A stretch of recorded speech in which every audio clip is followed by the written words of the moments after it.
brought to you by V-Guard. Surat ગ્રામ્ય વિસ્તારોમાં વહીવટી તંત્ર એક્શનમાં કોસંબા તરસાડીમાં ફાયર સેફટી વગરના મલ્ટીપ્લેક્સ શોપિંગ મોલ જ્વેલરી શોપના સીલિંગની પ્રક્રિયા હાથ ધરાઈ. હજુ 7 દિવસ સુધી ચાલશે કાર્યવાહી.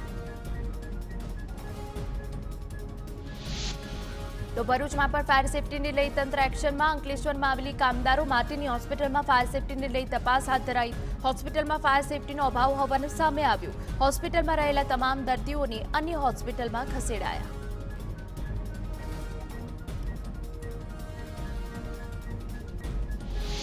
વડોદરામાં મનપા તંત્ર મોડે જાગ્યું. મનપાની મુખ્ય ઓફિસમાં જ ઇમરજન્સી એક્ઝિટનો અભાવ જોવા મળ્યો.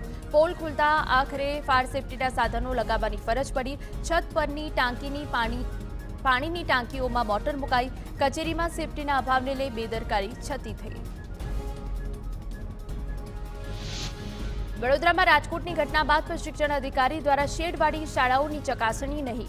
વડોદરામાં 10 જેટલી શાળાઓમાં બાંધકામની ઉપર શેડ ઉભા કરાયા. બાંધકામની પરવાનગી લીધા બાદ પણ પતરાના શેડ ઉભા કરાતા વિદ્યાર્થીઓના જીવને જોખમ. Brought to you by V-Guard.